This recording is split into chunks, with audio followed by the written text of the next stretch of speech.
Hello and assalamu alaikum everyone. Welcome back to I Am Solution. So I am back with another video. So I am teaching you guys chemistry, and the book is basically published by Karwan Book House that is in Lahore, and I'm teaching you chemistry grade 9 chapter 3 periodic table. So the lecture 1 is completed. If you haven't watched that, the link is in the description. You guys can check it out. Let's begin the lecture 2.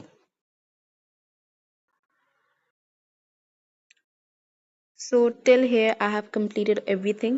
Okay, after completing my notes, I will try my best to upload these notes on in the description box so that you guys can learn that. So let's begin. So this MCQ was also completed, and this let's begin with here. अच्छा, अब जो है ना हमारे पास periodic table ना दो तरीके के होते हैं। एक होता है मॉडर्न पीरियोडिक टेबल, एक होता है लॉन्ग फॉर्म पीरियोडिक टेबल। जो मॉडर्न जो पीरियोडिक टेबल है ना, वो किस तरीके से बेस्ड है, वो जो है ना वो उसके एटॉमिक नंबर्स होते हैं ना वो फिक्स्ड होते हैं। ये आपने दो चीज़ें याद रखनी है। मॉडर्न पीरियोडिक टेबल और लॉन्ग फॉर्म पीरियोडिक टेबल में कोई डिफरेंस है ही नहीं, ये दोनों में कोई डिफरेंस नहीं है, बस इनमें नाम का डिफरेंस है। और ऑब्वियसली मैंने जैसे आपको बताया था कि साइंटिस्ट ने जैसे जैसे तरक्की करी, जैसे जैसे इंफॉर्मेशन गैदर्ड होती रही, तो क्या होता रहा कि पीरियोडिक टेबल में भी चेंजेस आती रही, और फिर लॉन्ग फॉर्म से मॉडर्न पीरियोडिक टेबल नाम रखा गया। और मॉडर्न पीरियोडिक टेबल जो है ना वो किस बेस्ड पे है, वो एटॉमिक नंबर पे है, और हर एलिमेंट का एटॉमिक नंबर फिक्स्ड है। ये मैंने आपको बात बताई थी।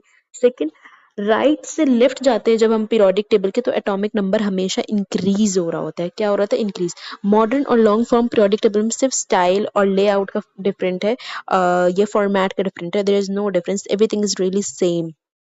अब मैं आपको दिखाती हूँ कि right to left atomic number कैसे इंक्रीज हो रहा है। इस बात का क्या मतलब है?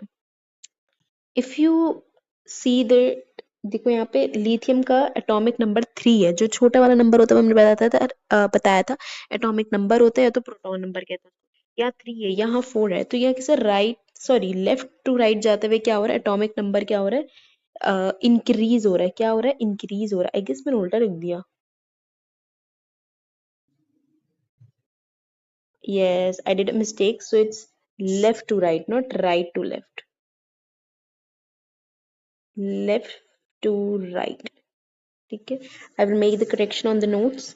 लेफ्ट टू राइट जाते हुए एटॉमिक नंबर क्या हो रहा है? इंक्रीज हो रहा है। ठीक है, और हर एटॉमिक नंबर का हर एलिमेंट का एटॉमिक नंबर हमेशा फिक्स्ड होता है। लाइक अगर आप यहाँ देखो, सोडियम का ही देखो, ये सिर्फ 11 जो है ना, जब भी आप 11 देखोगे, अगर आपको याद हो जाए इतना केमिस्ट्री पढ़ पढ़ के कि 11 जो है हमेशा एटॉमिक नंबर किसका होता है? सोडियम का होता है। उसके अलावा अगर आप देखो